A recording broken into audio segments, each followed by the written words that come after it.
அழகு குறிப்பு. பெண்களுக்கான வாசனை குளியல் பொடி செய்வது எப்படி?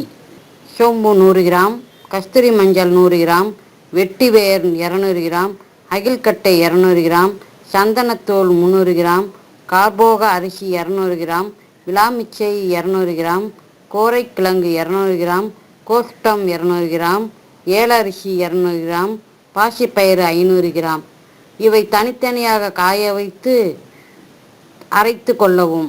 பின் ஒன்றாக கலந்து வைத்துக்கொண்டு தினமும் குளிக்கும்போது தேவையான அளவு எடுத்து நீரில் கலந்து உடல் முழுவதும் பூசி குளித்து வந்தால் நறுமணம் வீசும். அத்துடன் தீரும் நோய் சொறி, சிரங்கு, தேமல், படர்தாமரை, கரும்புள்ளி, வேர்க்குரு, கண்களில் கருவளையம், முகப்பரு, கருந்திட்டு, உடலில் உண்டாகும் நாற்றம் இவை அனைத்தும் போகும். மேனி அழகு பெறும். இது பெண்கள், குழந்தைகள் எல்லோரும் இதை பயன்படுத்தலாம்.